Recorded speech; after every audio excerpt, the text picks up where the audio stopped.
Beautiful people is good. So we got a lot to get into, right? We're gonna break down the astrology going from November 16th to November 23rd. You know what I'm saying? So we got a new moon in the mix around like Wednesday.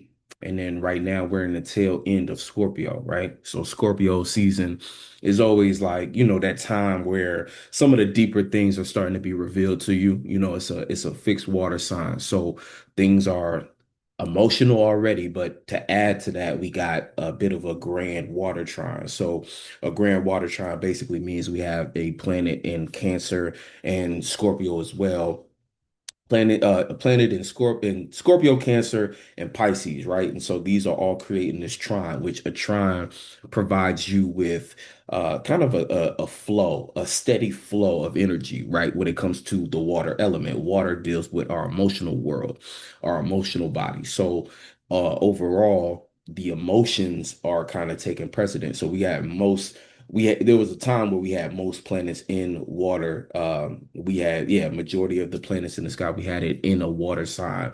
So a lot of emotional topics and things coming up, right? And it was a lot more intense during the beginning of Scorpio season because basically what was happening was we were jumping, like we were already dealing with a lot, right? Dealing with a lot just in life in general, like all over the world right now. Uh, to kind of not get to because again for new people here, um basically understanding how all these different things play out, like you go outside, like we're going through a shift in structure as far as um like all over the world. uh these are indicative more so in the outer planets. When you look at the outer planets like Uranus, Pluto, Neptune, when these planets change signs, these are generational shifts. So these are like dealing with energy that kind of extends beyond your immediate day-to-day experiences. These are things like government decisions, things that shape an entire culture, things that impact a large amount of people, generational groups of individuals, you know what I'm saying? So when these outer planets are making shifts and transitions, what we experience in the day to day is basically holes, we have to kind of change up our whole relationship to how society is working at the moment, right? Not to go too far deep into that, I'll probably touch on that as we go on, but bringing it back a little closer to home, starting in Scorpio season, we already had Jupiter in Cancer, and we had a lot going on with Pisces.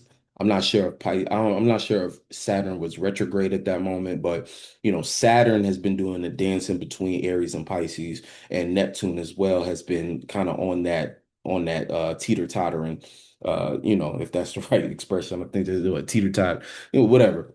It's been kind of balancing back and forth in that space. So it's that's going on. And then just to touch on those outer planets, we have Uranus, which it was in Gemini for a minute and it's back in Taurus now. And we have Pluto and Aquarius about 1 degrees, but it's fresh into Aquarius, 1 degrees. So there's that kind of back and forth where even, again, when you go outside in the world, you probably have started to realize you can't just do the old stuff that you used to do anymore. You have to figure out a new way to get about it, like to go about it, even down to jobs and things with the introduction of AI. You have to figure out, okay, where are you as an individual in relationship to all these different things? And so it can become extremely overwhelming, right? And then we have the kind of just regular government antics where there's basically, if you're not aware, because this is a new channel. Matter of fact, let me introduce myself. What up, what up, what up? It's your boy Dave B. Most of you may know me from my channel Dave Beyond TV, right? Where we go beyond that everyday bullshit that people be consuming on a day-to-day basis. But recently I am expanding my network, if you will, and I decided to create a channel specifically for astrology content, psychology, a bit of neuroscience, as it relates to understanding our inner world. Basically, I'm here to help us transform, or, those who take their inner world seriously. Um, I'm here for y'all. I'm trying to empower us so that we can continue to make our outer world reflect what we are creating internally, right? So this is all about getting your mental health right, all about understanding your patterns so that we can shift the ones that do not add value to your life and change it into things that can actually produce more representations of what we want to experience on a day-to-day basis, right? So, um, brief introduction. Like I said before, we're breaking down. This is going to be my weekly astrology reading for November 16th to the 23rd, and I'm just kind of giving y'all basically where we're at right now, right? So I know there's going to be a lot of new people, some people from the OG channel. Shout out to y'all. Much love to everybody. Shout out to the Scorpio, Sun, Moon, and Ascendants. You know what I'm saying? Y'all, I know y'all, this the tail end of y'all. I know the Sagittarius is getting ready to celebrate y'all time. We will get to y'all. But yeah, let's jump into it. So as I was saying, what we're experiencing right now, right? That in between trying to go into this new world, we need to be prepared, and the preparation doesn't come from worrying and stressing, fear mongering, and all that. There's a lot of people going to tell you it's a lot to be scared of right now. But honestly, understanding the governmental patterns, how the government operates and things like that. And this is a fresh channel, so I'm not trying to get flagged immediately. But I mean, this ain't nothing that I feel like the government even worried about, really, because they've been running this system for so long. And my stance on things is, everybody got their different thing. Like I'm not necessarily my methods for going about I guess the revolution, if you will, or I'm here to empower the people. The people are what matter. The people are what power the government, right? So I'm giving the people power. And I believe in things like community building, coming together with individuals that, you can resonate with. It goes deeper than just people that you like.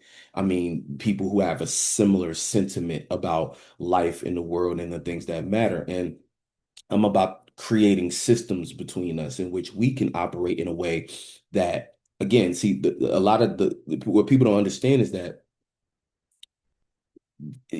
some people look at the government as an antagonistic force. I don't necessarily give them that power or that position in my life. I look at them as a group of individuals who came together and created a system, right? And that system, whether you agree with it or not, has been running for X amount of years, right? So again, there's a lot of very visible negatives that have come with that system, right? But what I want to do is create pathways in which we can basically take advantage of what can benefit us, and we put ourselves in a position to change things for the next generations to come, for ourselves, and then as a byproduct we change things for the next generations to come.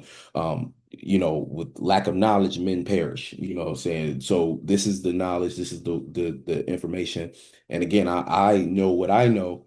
And so I just want to share what I know. And I also want to open the floor for those who know something as well. So eventually at some point, I want to get other people on the platform, and let's do this. And that's exactly why I titled it Beyond Astrology, because this is not your cookie cutter astrology channel. This is not the feel good spirituality that you might be familiar with pop culture astrologers. This is not the standard way of even talking about this type of information. This is practical methods and different things that can expand your ideology so that you can do what you was brought here to do, basically what you chose to bring yourself here for, your purpose, and getting out of our own way as well. And I'm learning along with y'all. So this is a it's a beautiful thing we got going on here. But getting back to my point, so the way the government operates, they sometimes, what you start to notice if you study history and see again patterns,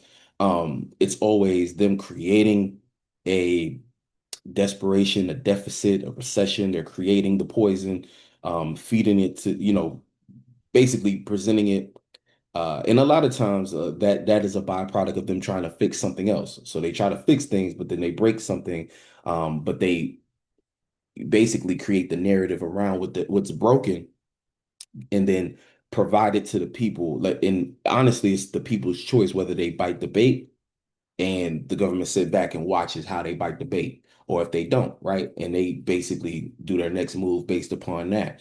But what happens a lot of times, people take the poison and they end up in situations where they end up needing the government for the next solution. So it's like feeding you the poison, providing the medicine, but you're basically paying the same person who poisoned you to give you the cure, and the cure leads to another thing that poisons you. So they keep you in a cycle, and that's just again, if you think about anybody who's in any position of authority, right? Let's say you own a business, or let's say you are a manager at a business, even, right?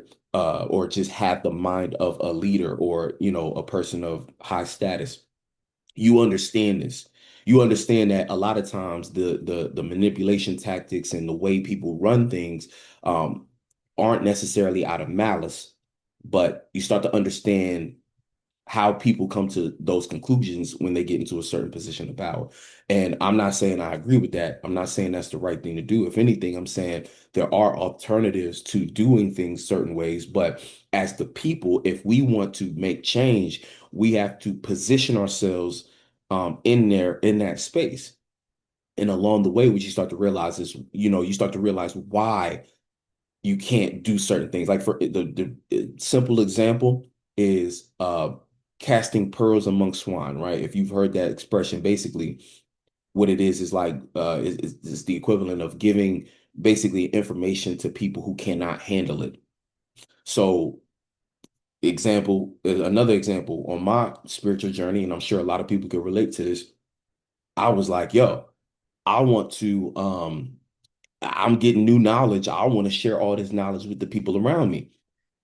As I'm doing that, I'm thinking I'm doing the right thing, but I start realizing people aren't receiving the knowledge the same. Like, they're not, they're like, oh yeah, I don't really rock with that. Or, people start to treat you a little differently because you sharing what you think you doing something right. So you like, come on, man, you gotta listen. You gotta listen to this, and this is how we supposed to do this, and this is what the government doing. This is what religion is.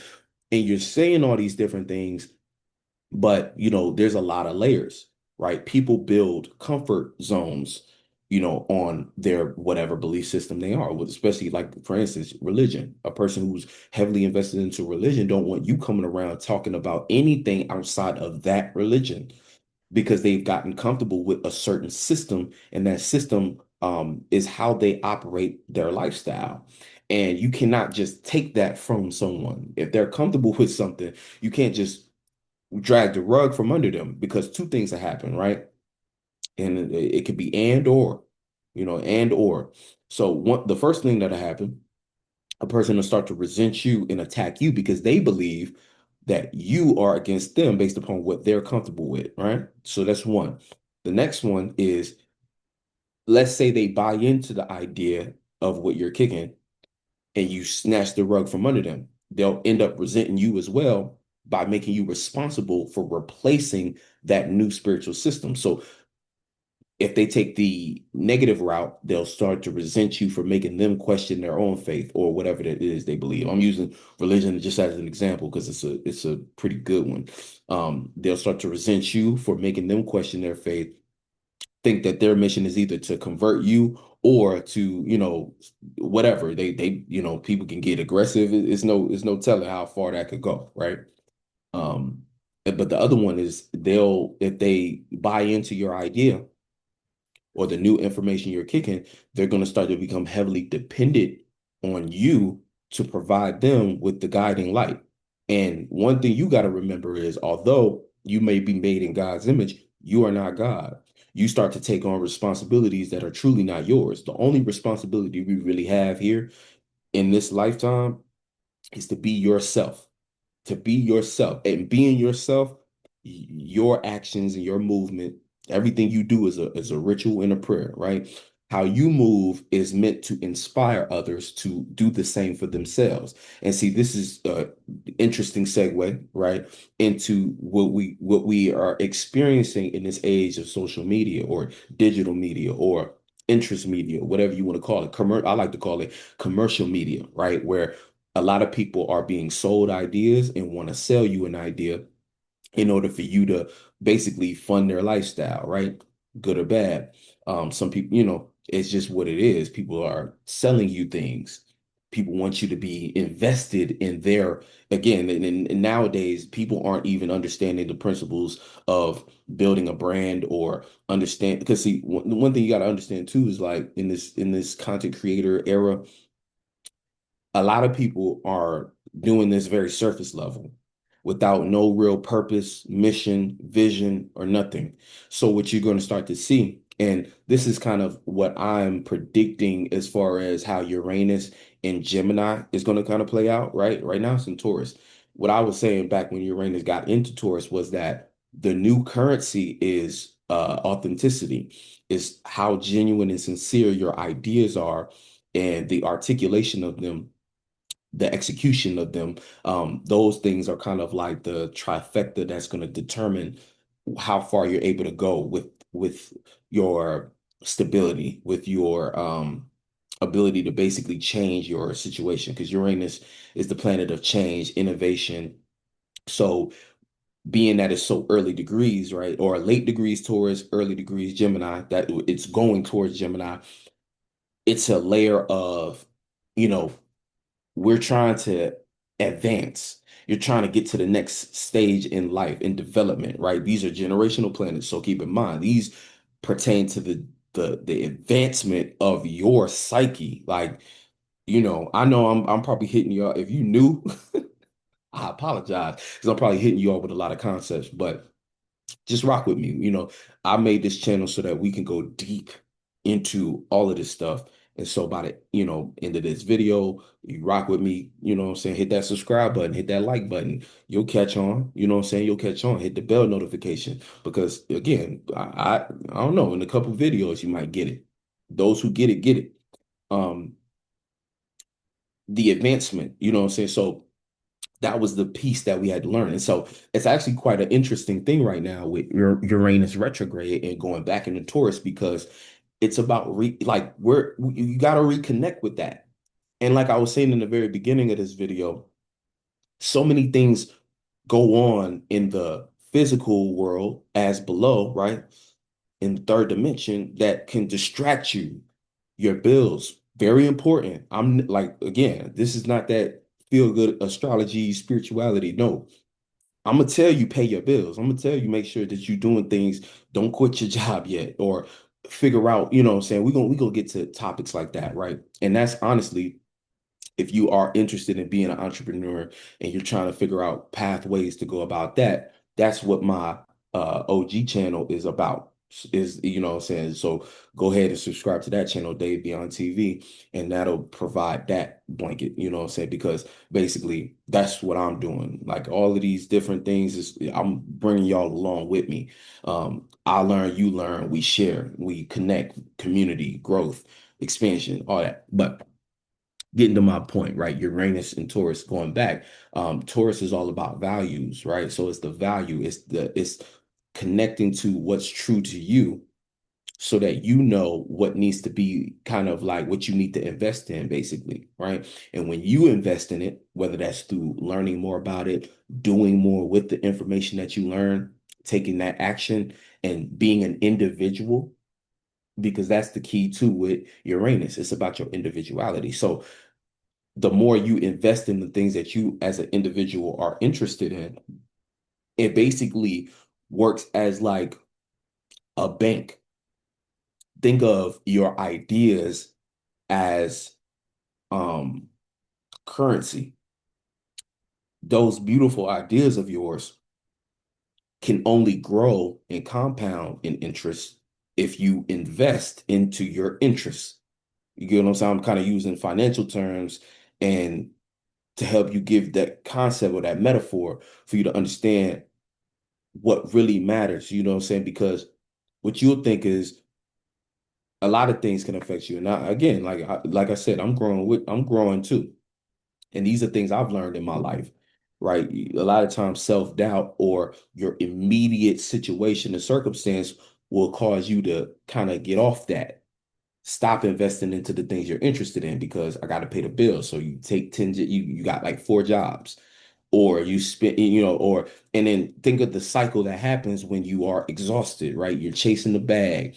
All of a sudden, you tired. You're too tired to invest the rest of your time into anything you're interested in, right? So those beautiful ideas you have, those one of a kind ideas, right? Those really good, interesting things that are tied to what your soul's purpose is enlightened by, those things start to not fade away, but they start to just, you know, it's like your savings account. If you don't add to your savings or you don't invest that savings into something, it's not going to grow. It's just going to stay there. And if you think about it, this is like economy, just understanding economics. If inflation is when the price of things rise. If your savings, you saved $100, let's say you just use me for an example, right? I'm 30 years old, right? Let's say 15 years ago, I put $100 in my savings account, and just 15 years have passed and that $100 is still there. I didn't invest it in nothing and I didn't add to it. Well, $100 back 15 years ago does not call it's not equivalent to the price of things now. So if anything, I lost money by keeping that in my savings. That's economics, like kind of 101, right? It's crash course. Think about that as far as your ideas and your vision and your, ideas are like, even like people with, shout out to John Hope Bryant.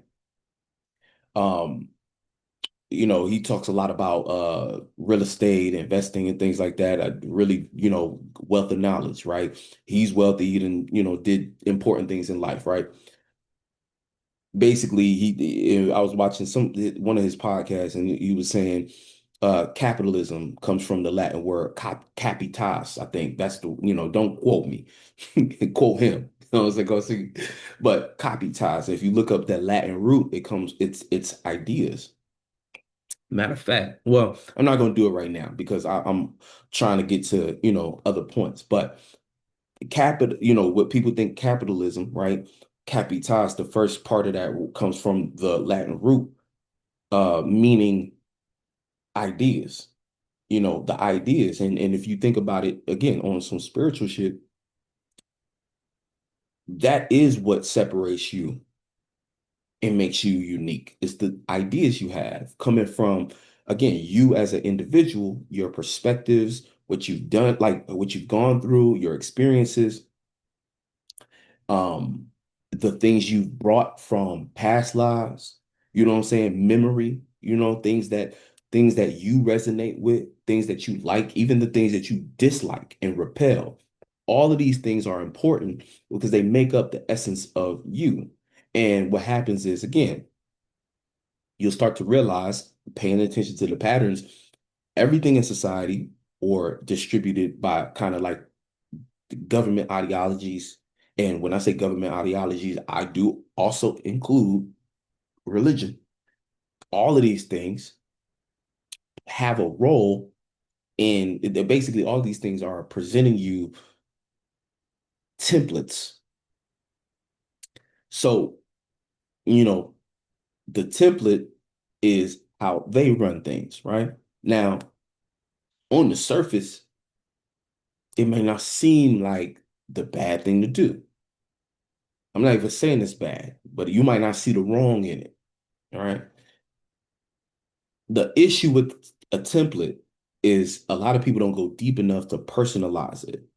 So they end up manifesting experiences that they weren't necessarily built for, or they end up having to make justifications, sacrifices, and things that go against their truth.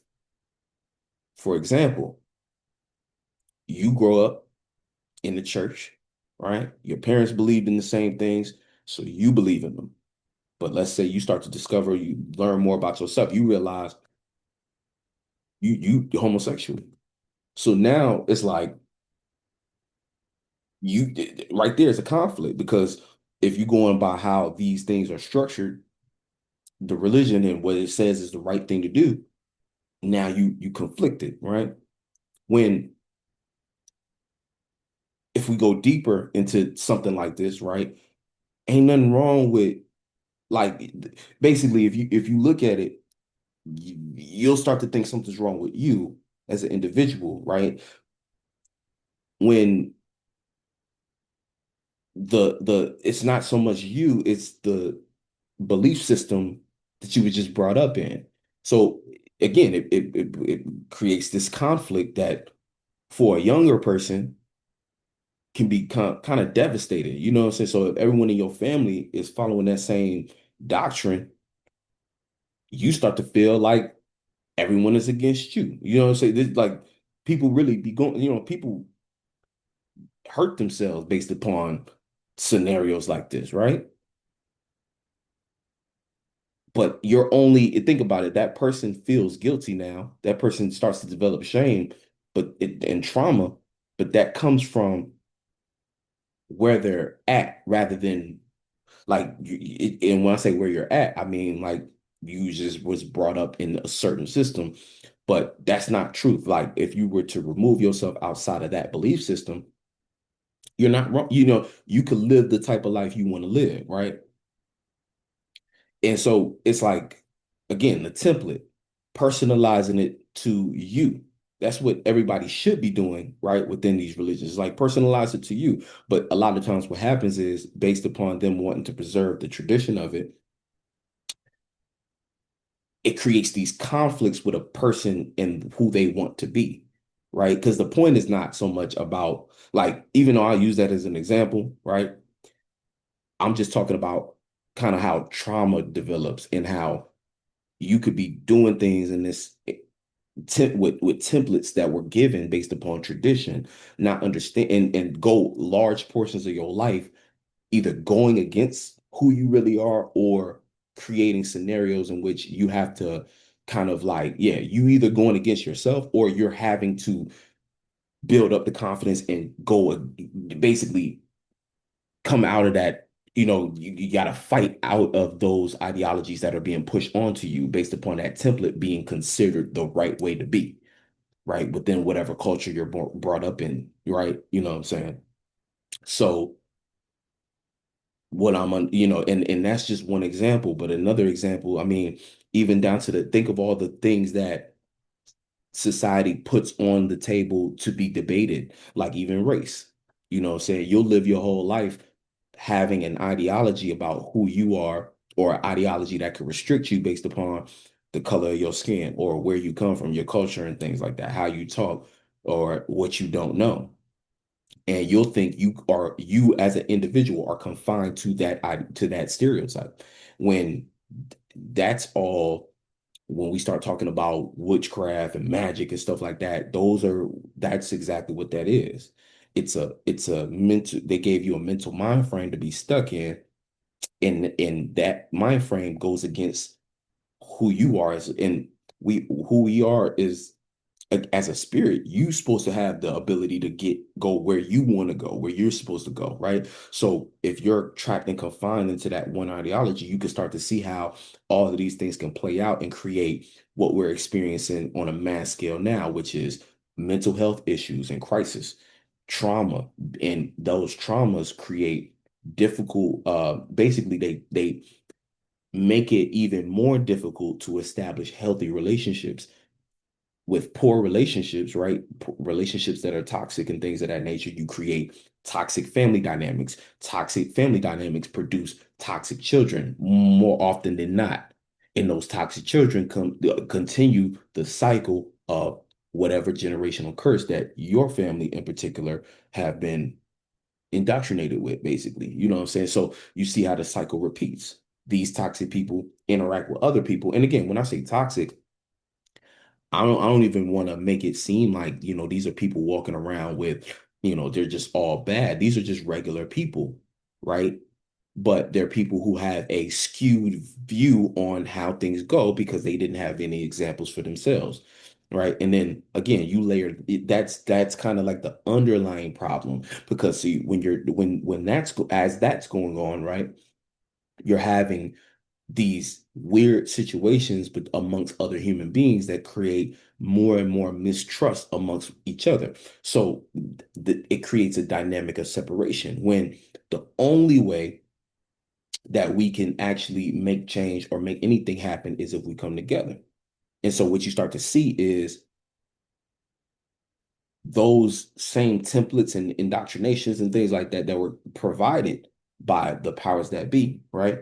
Individuals who run the world are the same things that are creating poison amongst the people. When people have, individuals who run the world, they operate on the complete opposite principle of, you'll start to realize the higher you go, whether it be financially or it be in power, really is power, right? Or wealth.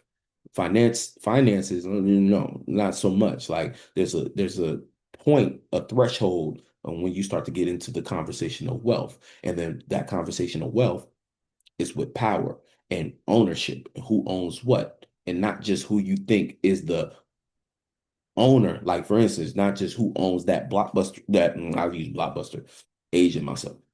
Not who owns that CVS on the corner, but who owns the corporation that owns the land of the person who start first invented the CV. You know what I'm saying? It goes deeper, right? Not just like if you into music, not just, oh, Jay-Z owned Rock Nation. No, it's who own, or nah, it's Jay-Z label. You might associate Jay-Z with Rock Nation and think he run that. No, it's somebody else, and then somebody else, and then somebody else. And then you realize that something that is such a heavy influence in what people would consider Black culture is ran by a Jewish woman, a white Jewish woman. Like, you know what I'm saying? Like, it's always something deeper. So when you start to understand, like, oh, you get mad at Jay-Z because the people on Rock Nation is making music that's poisoning the culture or poisoning the youth and things like that, you need to be questioning like who really owns the corporation. You know what I'm saying? Same thing even with Black Lives Matter. A lot of people walking around, they think, but see, this is where there's a tough situation, because you start to feel like, damn, I want to have empathy for you start to feel like, damn, like people walking around thinking they're doing the right thing, not understanding that the movement that says that its intentions is to help is ran by someone who has intentions that go against what you are in that group to fight against. That's why protesting and things like that, even down to voting and stuff like that, starts to become, questionable, like questionable methods of change. Like, is it's not really gonna, if they run this shit, why would they give you the opportunity to say what you want and have that plan? When is the last time you walked into your job and told somebody and said, hey, I want things to run like this? They're gonna look at you like, look, you're not even a manager. Even if you was a manager, the manager, I'm like, you about to get fired. And we're gonna get another person to be that manager to run our ideology, run our plan, run our playbook. You know what I'm saying? You can't just come in and say, oh, well, I think we should do, like, unless it's a good idea that benefits the ideology of that company, right? But you don't got no say in what your job starts to do as far as in those boardrooms and acquisitions and what they do with their next investment, what they do. You had no say in that. Even the people who reach those parts, unless you the CEO, unless you an entrepreneur who created that business, you getting out of there, right? Now, I went on a crazy tangent, but I'm explaining, let's bring it back, right? I'm explaining to you how these different things kind of play into each other, right? When we talk about a planet like Uranus going back in Taurus, it might seem like what I'm explaining is how the game is ran in overall, right? So, but what if we were to bring it back down to, the level, our level, right? Where we're individuals looking to utilize what we have available to us to be able to get ourselves where we're going, to fulfill our purpose, to build what we can with what we got. And not everybody is the same. Like, not everybody is meant to be a CEO. Not everybody's trying to build a multi-million-dollar company. Not everybody's trying to become viral and be, some again, this is about even just having the well-being, the mental capacity to build a home for yourself, to run your family and your household in a way that is satisfying to you, right? Fulfilling to you, right? To touch on like what I was saying about the templates and the indoctrination, my point of all of that is that if you're given that, you could easily go against your true self by just following along by what was traditional or what's being provided as um the way to go. I think that we supposed to be, the whole nature of spirituality is crafting or fleshing out your individuality and then correlating a lifestyle or creating a lifestyle that can correlate with that, right? So, you know, I don't want to get too far into a topic and go too far away from the astrology. But I mean, that's what that's why I made this channel, you know what I'm saying? Because we got to keep it real. I got to keep it real with y'all, So again, like, okay, whew, that being said, that being said, to reel it back in, like I said. So, Uranus going back in Taurus is just kind of tapping back into that and kind of opening our minds to be like, okay, wait, hold on. How can I, as an individual, start to, you know, because again, when we think about Uranus, it's like also rebellion and things like that. So, because reconsidering what we should maybe, um, you know, did I actually rebel enough on the things that I didn't want to see reproduced in my life? Or did I not go hard enough against it? Or have I been going against myself still? On what things need to change so that I can actually fulfill or not fulfill, but so I could get closer to my purpose one step at a time, one day at a time. But again, Uranus, let's bring it back, right? Let's bring it back because it's really about the weekly astrology aspect. So when we talk about the weekly, we starting off, like I said, tail end of Scorpio season. So at the tail end of Scorpio season, we kind of there's a lot of emotional things that we are kind of tying up, coming to the conclusion with, right? So we have a grand, the right now, we're matter of fact, let me pull it up right now. I'm gonna stop playing. Stop playing with y'all. Let me see. Boom. Put this over here. All right, cool. So yeah, I know that was pretty deep, but these are the real things, you know what I'm saying? So when we're experiencing all this stuff going on in life, it's like, or in the world, I should say, we there needs to be a line to separate the world from you. You are not the world, you know what I'm saying? You actually have authority on the type of world or experiences you want to create. You know what I'm saying? That's what I'm getting at. All of those things, like I was saying before, as things being provided, ideologies and philosophies being provided as templates, you can learn a lot from these different things. But at the end of the day, at some point, you need to get back to personalizing them, because you might not agree with all the things within that indoctrination. You might not agree with all the things in that template.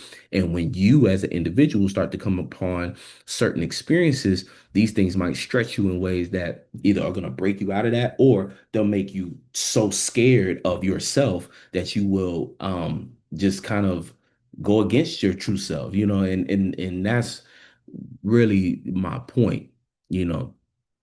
But when you're dealing with other people who are operating on the template, right? And let's say you are spiritually aware or know who you are, you'll start to have conflict with these individuals. These individuals can turn on you. They could be your best friend for years, but it's like a certain energy you start to emanate when you start to do your own thing that go against the predetermined indoctrination or template. And that's what I mean. And so that's where even the idea of spiritual warfare come in, where you need to be strapped and ready for certain things to pop off based upon you just being you. You get what I'm saying? And that's where Uranus, it gets its power from, right?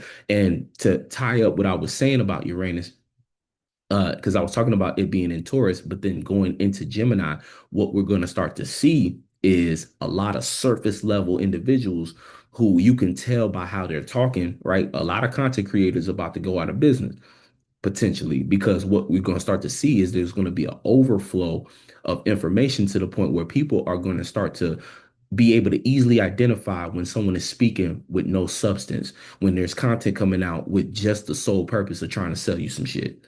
And there might just be, I see that being a potentially positive thing where it's going to be so much, but it's not going to it's going to be rough until it get good. We're going to see an overflow of everyone thinking they can be a content creator, but then it'll most likely level out near the end where we'll start to realize like, hey, those who are not providing any substance are going to be left behind.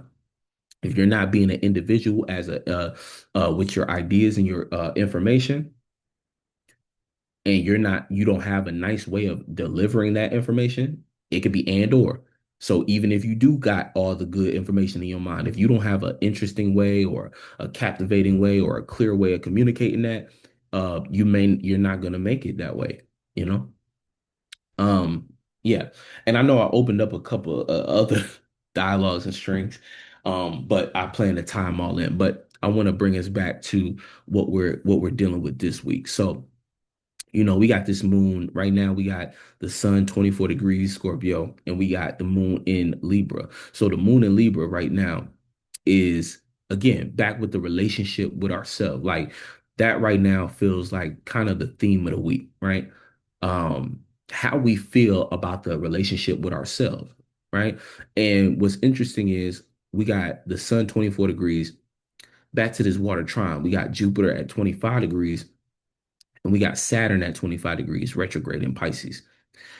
What's interesting to me about this grand water trine is that, okay, it's almost like the full culmination, like tomorrow on Monday, on Moon Day of all days, right? The Moon Day, we're going to be experiencing kind of the climax of this grand water trine, right? Which for some on a low octave is going to be very heavy emotionally. And chances are it's heavy because you haven't been um, sitting with yourself enough to reflect on how you feel. So therefore, you're not going to really see or understand what's coming through. See, I was explaining this in the beginning of Scorpio season. Like, you need to be okay sitting with how you feel. And the reason for that is not only to gain emotional clarity, but to also get to a point in which you can properly um, it's clarity, right? But it's also flowing. I was explaining this with water, right? Bodies of water, right? If water is flowing, it can remain clean and it can remain clear. If water is stuck, it becomes a swamp, murky, nasty, bacteria growing, all kinds of different things growing, organisms and stuff like that. So this is about, the beginning of Scorpio. I was like, yo, we got to be able to let these feelings flow. Don't run away from them. Don't be afraid of them. You have to embrace what it is you feel, even if those feelings are scary, even if those feelings make you and the people around you uncomfortable. Fuck that. You have to sit in that. You have to allow and not sit in it, but you have to feel it and let it flow. You know what I'm saying? It's only gonna flow if you allow yourself to be aware of it. And then you do your due diligence to work through what those feelings are. I mean, in this particular video, I can't necessarily, I'm not going to do a deep dive in that process, but it starts with you just being aware and honest about, I feel this. And once you say, I feel this, you can start to ask yourself why. But try not to intellectualize it. Sometimes you just gotta, I feel this way and accept that. As soon as you accept it, though, you'll start to realize emotions come and go. Emotions do not represent truth all the time. Sometimes it's the truth, it's true for the moment, but not the story, not the end of the story, not even the beginning. It doesn't define the story. You know what I'm saying? Any, feelings are meant to be just quick, phase in and out. So, if it's a heavy negative feeling, acknowledge it because within every feeling, there's a wealth of information. That's really what feelings are supposed to do, provide you context. If you feel good about what you decided to do, then you can kind of say, oh, it might have been the right thing to do, right? But see, you could feel bad about something that was the right thing to do, but it was still the right thing to do. But you feeling bad can give you the information on how to prevent that from happening again. You know what I'm saying? So it's nuance, but at the same time, there's a wealth of knowledge within every feeling that you can extract. But once you extract the wisdom, then let that shit go so that it can properly flow, and then you can change how you want to do it next time, right? Now, um, so the sun, we got Venus, Jupiter, and we got Saturn and Neptune, right? All of these is in the water signs. So essentially, and then we're going to have Mercury retrograding back into this space as well. So right before the new moon in late degree Scorpio, to the point where it's a cusp and it's kind of going into Sag, right before that happens, the new moon, which new moon represents a new vibration, a new ideas, new thoughts on how to go about whatever energy is in that space, right? Before we can get to that newness, that freshness, it's going to have one more emotional kind of checkpoint. And that's what I mean, kind of like when it comes to this find this climax of the grand water trine, because you're either going to be able to accept how you feel, and because you took the time to unpack what you was feeling, you not only understand what's going on, you properly are able to wrap your, it's almost like there's clarity in those feelings. So you know what those feelings represent, and those feelings could be used to fuel you. Like, so on the high octave end, this is you able to use your emotions as fuel. Now you have way more of a sturdy belief in what it is you're doing, son. So sturdiness, stability, frame, structure is all Saturn. Saturn in Pisces again, retrograde. This is a, again, when it retrograded back into Pisces, it was saying, hey, that dream that you was building, do you have the pieces in order? If it was true to you and you stayed the course and you went through the trials and tribulations of the rejection, and you actually got out in the field and was trying different things, right? It might have seemed like that dream wasn't going to make it, right? And when it moved into Aries, we had to fight for it. We had to really fight for it. If we really meant it, if we really believed in it, aka this Neptune in Aries, if we really believed in what we was building as a dream, then we was willing to fight for it, and we fought tooth and nail, to the point where, damn, that shit probably whooped your ass. I know it whooped mine, but it brought you here, right? The retrograde back into Pisces, where through this trine, again, if you was doing the work, Jupiter, the planet of experiences, should have gave you the wisdom on how to take care of yourself within that space, right? Jupiter represents expansion. It's exalted in Cancer. Cancer is the home, the feeling, the insecurity, right? There was a lot that you were supposed to learn, but you could only learn it if you was willing to have courage and do the thing that you wanted to do, that you said I was going to do, the vision that you was trying to actualize. If you committed to that, then you got all this beautiful wealth, wisdom, and knowledge, and all that beautiful wisdom and knowledge could now be the fuel to provide extra confidence in any action you take at this moment. So think about the sun in Scorpio. That's depth. So this whole Scorpio season, we was dealing with depth, the true depth of who we are, and then also the willpower to overcome any darkness that might be clouding our judgment, or might be making us want to procrastinate and stuff like that. See, Mars was also in Scorpio as well. Mars loved to be in Scorpio because it's the night side of Mars. It's the strategic planner. It's not just the fight and what you see on the surface. It's the deep intentions behind why I'm going hard for what I'm going for. It's the if we think of willpower, right? Willpower or just motivation. Like, you could be motivated to do something, but motivation fades. But what doesn't fade is intentions and purpose. You know what I'm saying? The intentions of why I'm getting up every morning at 4 in the morning, just to get on my grind, just to make sure I can make another move, to make sure I can do the next big thing, to make sure I can take one more step in that direction that I'm going to. All of that come from Mars. That come from Scorpio though, of Mars, right? The actual action of it is in Aries. Aries sometimes Y'all know if y'all been around the Aries, sometimes the Aries could pick something up, go super hard for 2 minutes, and then want to put that down. Because without the deep intention, the reasoning behind why I'm going this hard, it's not going to have the stamina. Aries like to be quick. It's the cardinal version. So it's there, and then once the flash and the inspiration is gone, it's gone. But Scorpio is the depth, the fixated passion, the stuff that doesn't go away just because my motivation gone. I'm still gonna, even if I can't physically do it, I'm gonna think about it. I'm gonna ruminate on it. I'm gonna get, saying, deeply invested into it.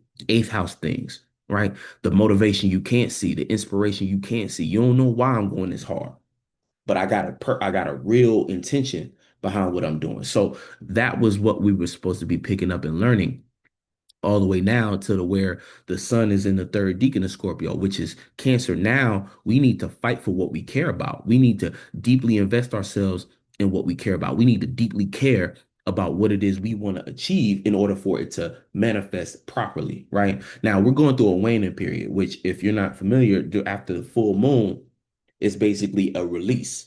And all throughout until the next new moon, we're shedding, right? So the moon in Libra being so close to this new moon is really shedding. So that's why we need to reconnect or reestablish that relationship with ourselves and continue to shed whatever no longer represents how we truly feel about ourselves or how we want to feel about ourselves, right?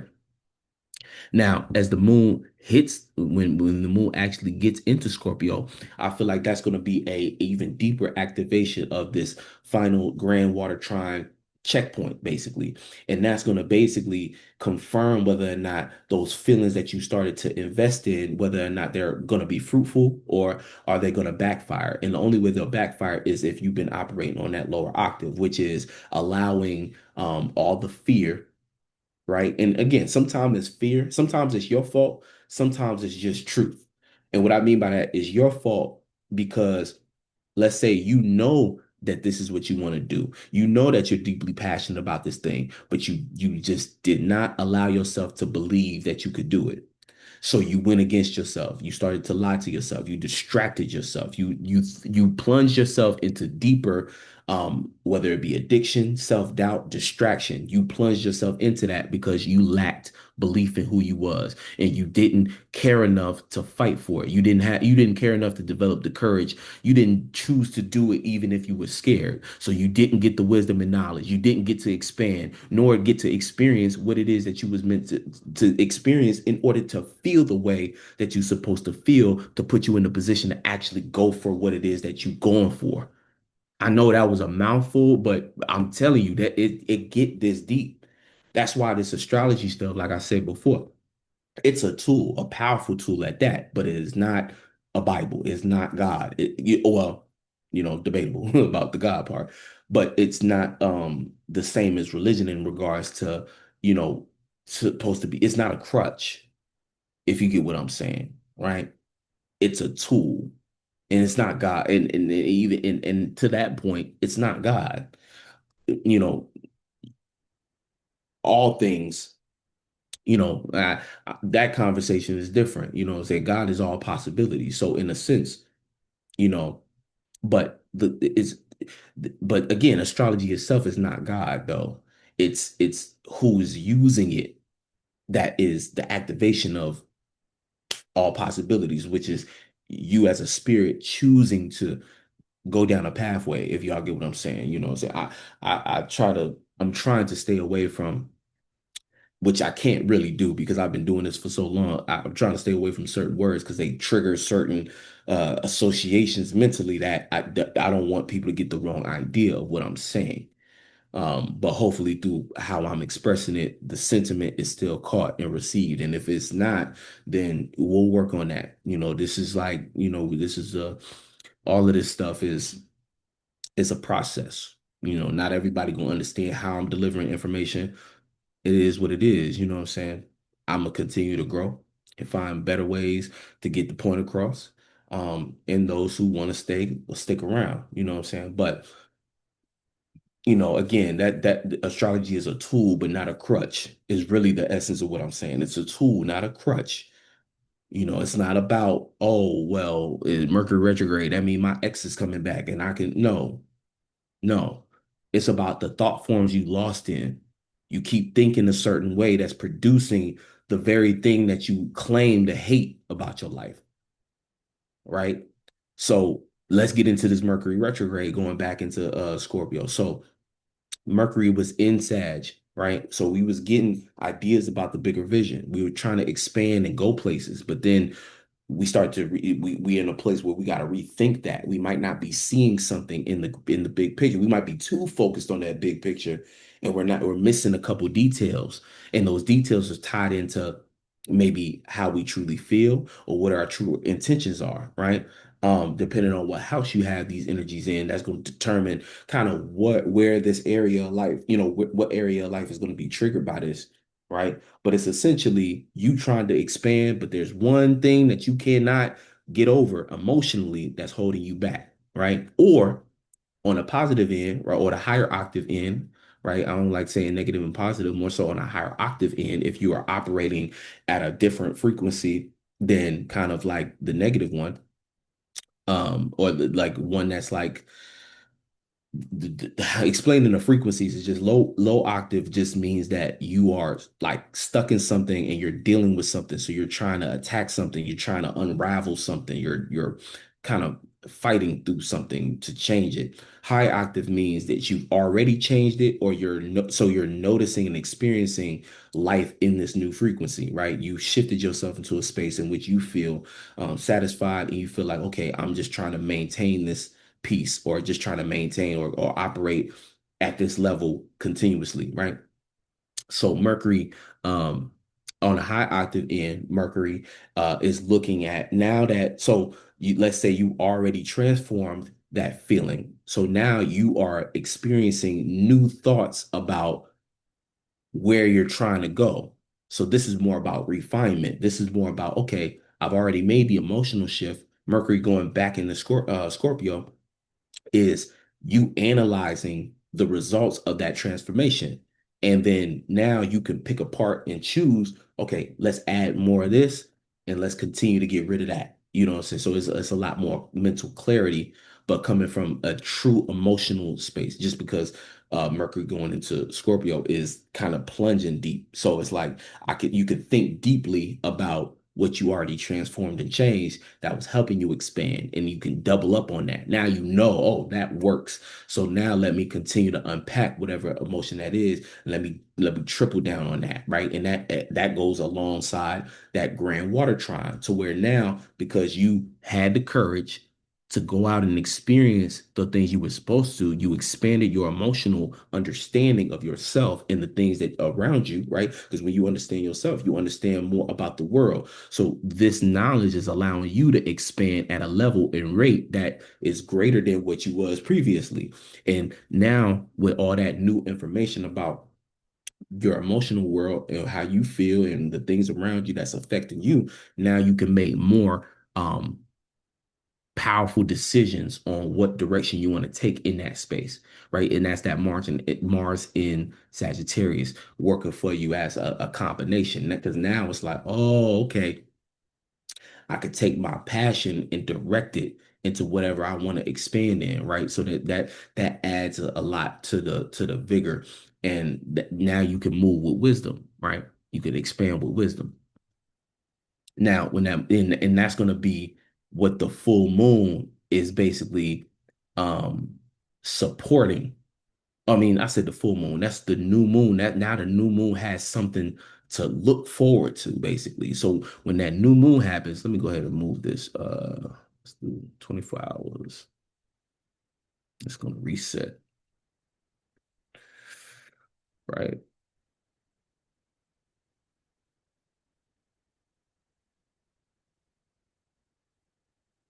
Oh yeah, I think it's on Wednesday, right? So now that new moon, you see it's, so by the end of the day, I know it's 19 degrees. Let me see, one more day. Yeah, Thursday is when it actually passes, which is 28 degrees uh Scorpio, right? So this is cuspy, right? And cusp basically means that the energy is being split between these two. So even though it's a new moon in Scorpio, it's still technically a new moon in Sag because it's it's in the middle of that transition, right? Um, and we have a little bit of the aftermath. But this right here, this unit, this relationship or this union between Mercury and the Sun is again all that information that we're learning as Mercury's kind of appearing to go backwards. It meets up with the Sun to deliver all of those messages.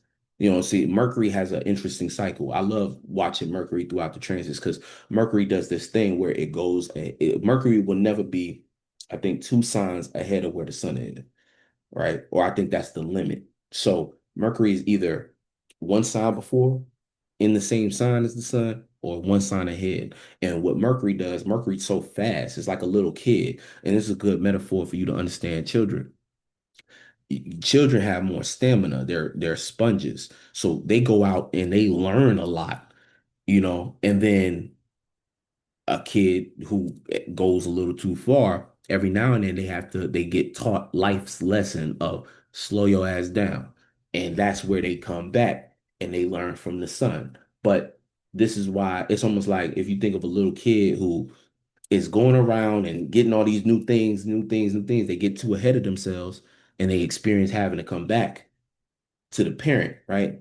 Now the parent is steady, one step at a time, right? As the parent should, because the parent has already gone through that phase and they've gone through a certain amount of life to where all of these things that are new to the kid are not new to the parent. So, but when that kid comes back to that parent, oftentimes the parent has a lesson for the kid. So the son's awareness is providing Mercury the context of what all those new things that Mercury saw are. So Mercury gets enlightenment. But there's also another exchange in which Mercury also spreads messages to the sun that it may have forgotten from being just so again, like parents. Sometimes our children remind us of things from that perspective of being a child with so much unlimited curiosity and expansion and you know what I'm saying so there's things that you should be listening to your kids that they can teach you that might not come out in a way that you think because you're an adult and you have a way but they like they always say your kids teach you things and that to me is how that plays out in actual life.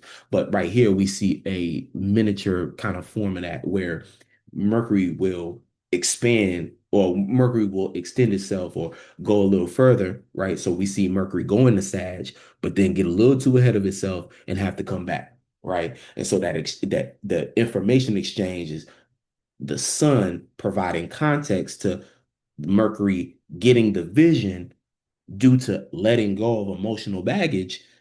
And now it can come back to the sun, and the sun is saying, okay, this is the plan. This is why we had to go through that. This is why if we just keep the course, we'll be okay. And that's what the sun conversation with Mercury should kind of be like.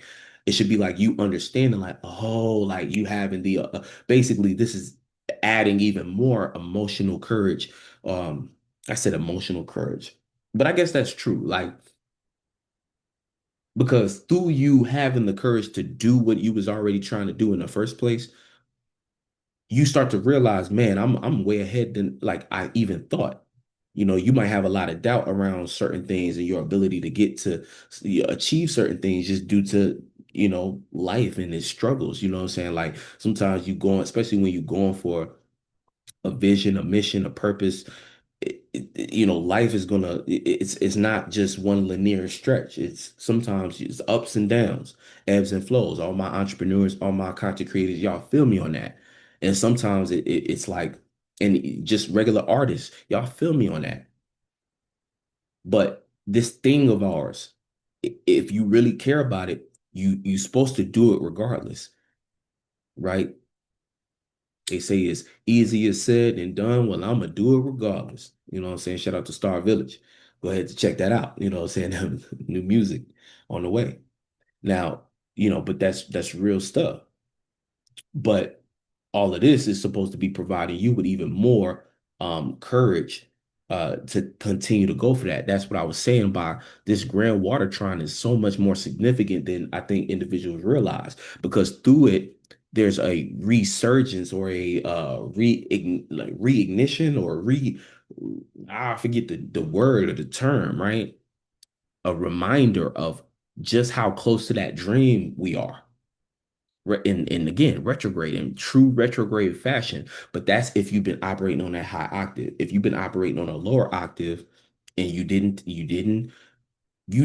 go for it, even if it didn't look real, you know if even though it don't look real in reality, but you believe in it or something you had as a vision internally, but because you didn't see no external representation because the people around you didn't validate you on it, you chose to not do it.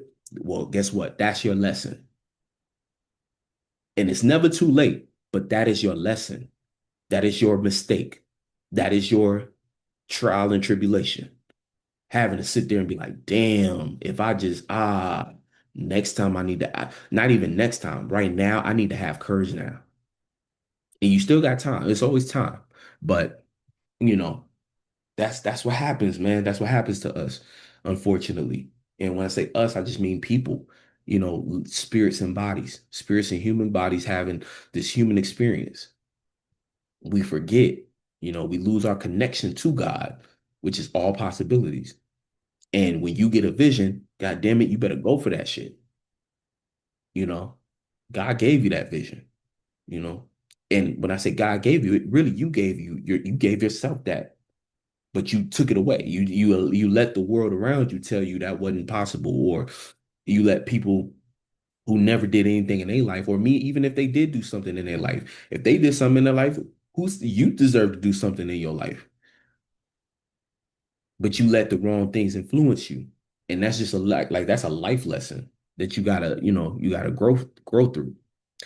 Now, yeah. So that grand water trine is a beautiful thing because it's just so much emotional resurgence, what I'm saying? It's like emotional resonance supposed to be. Look at that beautiful triangle right there, you know what I'm saying? But all of that is supposed to provide you with the willpower to expand. And that's what Sag season is all about. So again, the low octave, unfortunately, you starting Sag season with a bullet hole in your leg. You know what I'm saying? You shot yourself in the foot. You got a bullet in your foot because you're gonna feel like you still got a choice. Everything is gonna come down to you making a choice, right? You could choose to switch it up today, right? Say, okay, nah, I'm gonna have the courage to take this leap of faith, which is all about Sag.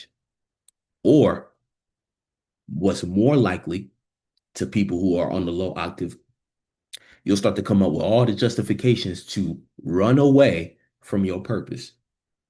And that's not going to do nothing but compound the negativity or compound scenarios and situations that are ultimately just there to reroute you right back to where you thought you was running from. Every fear, every doubt, every trauma, all of that coming back tenfold because you thought you could run away. Unfortunately, that's not how life works. It's always going to catch back up to you. And you then look at this. It's a beautiful little sextile between the sun and Pluto, which means you have such an opportunity to change. But if that fear too strong, you're gonna revert right back to that bullshit where you'll think you're getting away with it, and then you gonna get right here to Aquarius season, the top of Aquarius season, and it's gonna come back to bite you because all those opportunities that you thought you had access to no longer available. Things have changed. Things have changed, right? No more Uranus. Like things have changed. Pluto and Uranus trying in like things have changed, but not for your benefit. On a high octave, all that beautiful emotional resonance and courage is going to inspire you so that that leap of faith ain't shit. You take that leap of faith with so much, and then you got Mars there supercharging your ability to get shit done. I know that was loud. I mean, like, but seriously, so much beautiful passion involved in that. And again, that sextile that the sun gonna have with Pluto is the opportunity to actually transform something in your life to the point that it becomes significant. And that immediately, again, when that comes back and the sun passes through Pluto, those changes are going to be complete and it's going to be a gift because Uranus is going to be right there. So you're going to see your life change, but it could potentially change for the better. I'm not guaranteeing that because everybody's situation different. Sometimes people are in a point in their life where they have to go through something negative just to get to the, you know what I'm saying? I don't know where everyone's individual life situation is. However, if you would like a reading, please feel free to email me, right, at daybeyond95@gmail.com. You know what I'm saying? But for the most part, right, for the most part, um, yeah, you can get a personalized reading that way. And I could break this down personally to the current transit, or we can go ahead. I'll tell you, I'll show you the menu. But for the most part, that's what you're dealing with on a smaller scale. It's just, yeah, this right here, yeah, that's just pay attention. Pay attention, right? Um, and again, just because you had a high octave experience leading up to this doesn't mean you're gonna take the right opportunities either. Like you gotta stay every moment is a decision, and decisions is what makes things happen. You know what I'm saying? And those who don't make decisions or choose not to make it or avoid making important decisions, those feel the negativity of them, right? But those who choose to at least put effort towards making the right decision, right? Don't stay indecisive. Just make a decision and stick with that until the experience from the information from the experience show you otherwise, show you that it's time to pivot. Then that's when you pivot, you know what I'm saying? But some people be trying to wait for the answers, and you're not going to live like that's no way to live. You're not going to get the right answers that way. The only way I've experienced getting the right answer is by getting up and being willing to make the wrong decision, being willing to just do it. And then life taught me, you know what I'm saying? God, you take one step, God take another. It's really a beautiful thing, right? And Venus is here. So, there's an obsession going on, right? Venus for relationships themselves, this could either be the deepening of your connection with someone, or you're starting to see where you don't quite trust who you've chosen to relate with. So, you're gonna have to make a decision there. Right. It could also be your habits and your addictions and the things that you claim to love. Try not to allow these things to become so much of an obsession that they destroy you, because the same things you love can turn into the same things that hate you.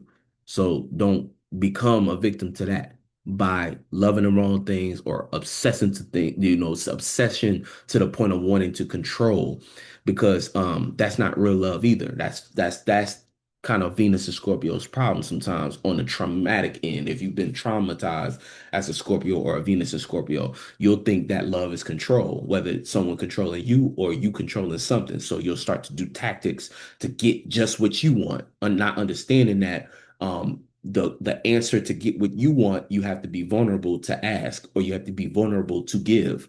That's what people don't realize about relationships in general this day and age. You have to be vulnerable to give, vulnerable to ask for what you want as well. And then you have to respect yourself enough to be able to um be okay. Like a lot of times I feel like when people act really weird in relationships is because it's a lack of trust of themselves. If you don't trust your partner, first of all, if you respected yourself and loved yourself, you wouldn't be with them. But see, either you don't respect and love yourself, so you in that situation anyway, right? And if you in that situation because you truly do love them, then the truth is you not trusting them is really just a reflection of you not trusting yourself. You don't trust yourself to be able to either go through the experience of rejection or whether it's rejection, abandonment, whatever your trauma is. You don't trust yourself to be able to ask for what you want, to be what you want, or to receive what you want, or to give what you want. You know what I'm saying? You don't trust yourself enough. So, it starts to create this kind of psychosis where now you don't want to talk. Now you don't want to communicate. Now the other person is confused because you're pulling back, and, again, trauma, trauma and drama. But, but, you know, I'm kind of going off right now. I caught the flow. I'm gonna chill, I'm gonna breathe for a second. All right, so we can bring it back to base. You know, at the end of the day, right? This transit itself, right? It's a lot of fear lingering. But going back to what I was saying before, Venus and Scorpio, it's just you have to understand what's a healthy obsession and what's not one. A healthy obsession is when you look at the relationship either between the thoughts and feelings on your mind or the people externally that you're dealing with. You're in a good relationship if those things contribute to your intentions. They contribute to what you care about deeply. They contribute to what, whether it's encouragement or through just representing, it could even be desire. Sometimes, like, a good relationship will inspire you to want to be better or inspire you or push you to want to get out there and get up every morning and go out for it. So if you're obsessed through Venus in that manner, then Venus and Scorpio in that manner, that's beautiful. But if you are so terrified of losing that thing that you're obsessed with to the point where it drives you to be obsessive in a toxic way by trying to control it, overly manipulating, having that thing dominate your mind to the point where you can't focus on the things that you need to focus on, I'm sorry, my friend, that is an unhealthy connection, and you may need to let that go before it destroys you and the person that you are connected with or the thing that you're connected with, right? It could even be a goal, right? But on a high octave end, back to the high octave, that Venus is also contributing to this grand water trine. So, a lot of beautiful feelings can come from that. But one thing about water signs, they always going they know more than anybody. Sometimes you have to be willing to sit in deep pain in order to understand how beautiful life can be or how beautiful things can be it's in that deep pain. It's not what it is you want to learn to not make it self-inflicted. Sometimes things are sad, sometimes we're grieving, sometimes the experience of things, having to let certain things go, the sacrifice of things, right? And that's a big theme for Scorpio. And that sacrifice had to come in the form of a feeling or thought that you was just too stuck in, right? Letting that go might have hurt, and the nostalgia might have influenced you in that way, this way. But again, let those feelings flow and extract the information from them, right? Don't cling on to something because you don't want to let a feeling go. That's not the right way to go about it, right? But being willing to go through those emotions, right? It took me a long time to appreciate being a water sign myself, right? Um, Once you go through those experiences though, you start to learn the beauty of what it means to actually feel things and what it means to actually, be connected to yourself. Because and then the more you're connected to yourself, the more you're able to connect to others. That's why I have so much compassion because of how much work I did for me. You know what I'm saying? Sometimes people are compassionate about others, but they don't realize they lack the reason they still lack developing healthy or real connections is because they're not actually connected to themselves. They might feel others, but they're not connected to anything because they haven't connected to themselves. That's like a certain layer of a water sign that is just really important to understand. All signs really, because we all have feelings and access to all these other elements. You are not just your sign. The zodiac wheel represents the world. These are spaces amongst us, right? Just like, you might not be from China, but still China's existence is like it I don't know if that's the right analogy, but China's existence still contributes to your understanding of the world because there's things from China. You're not from China, you don't have any Chinese descent, right? No, no, but the awareness of the fact that China exists, there are things that China as a culture or Chinese culture has contributed to the world that make up what you experience. Like, if y'all get what I'm trying to say, look, Jupiter baby, you know what I'm saying? I'm going to stretch it and try to make it connect. You feel me? Hopefully it connected though. But yeah, let's see. And that Mars going back into Scorpio is going to happen on Thursday, right? And I'm going to make a separate video going specifically in on the new moon. So don't worry about that too much. Uh, yeah, and then Saturday we ended all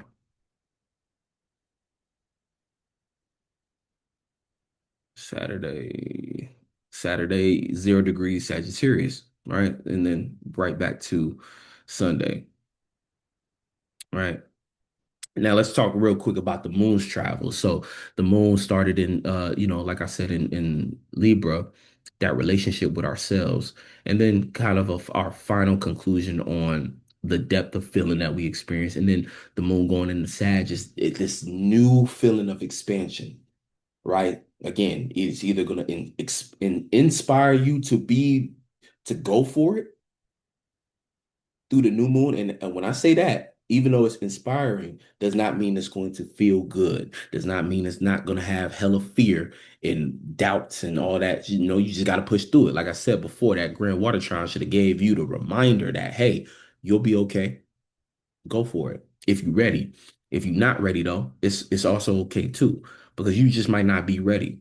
But it's the wisdom of that. So the next best thing is for you to get prepared. Um, uh, on the low octave, though, it's going to be you running away from responsibilities. And then the moon ends this week in Capricorn. So Capricorn, the moon in Capricorn, Sun and Sag, Sag Scorpio cusp. This is you seriously preparing. This is you getting serious about your expansion. This Sagittarius season, I will let y'all know, is going to be a little different. It's going to be a little different. Sag is usually known for being the jokester, say the jester energy, playing around, just doing things for the sake of doing them, expanding, showing out. Not this time. This is a little bit more of a mature, serious Sagittarius energy where we need to be more focused on what we actually want to expand on. And through that expansion, we have to consider and the thing is, again, as we get closer and deeper into Sag season, I have more insight. But yeah, right. You just keep that in mind. This is a Sag season that has a different undertone, and it might be from all the water energy. Because at this point, we got Mercury, Venus, and Scorpio. So emotions is still on our mind. Jupiter is in Cancer, so we still learning how to overcome some of those insecurities that we may have had from childhood, still learning how to apply our emotional intelligence to different things that we're experiencing, right? And we still got Saturn and Neptune, which are having its last conversation in Pisces, which is still looking at this dream, right? And this is creating kind of a learning process for the sun, because now the sun in Sagittarius, why I say it's more serious, it's not just expansion and leap of faith for the sake of it. It's trying to figure out, how can I penetrate this dream in order to actually expand within it, right? If you think of an arrow, instead of just shooting for the stars so we can land on the moon, this is like, no, what angle do I need to hit this arrow into my dream bubble that's actually going to pierce through and create the expansion that I want to have as far as an experience for the rest of my life, or next phase of my life, whatever context you want to put that in. And we got Lilith also following us into Sag, which is, Lilith is the you know it's the energy of fear of embarrassment, fear of loss of power or power struggles, right? So in this new expansion, there's going to be power struggles, and we're going to try to be figuring out, like, how do I navigate this new space that I've never been into? It's new territory, so be prepared for that kind of new territory effect. But don't be afraid of the mistakes. But the moon and Cap is going to end us next week. it's going to end with us just having to take things a lot more serious.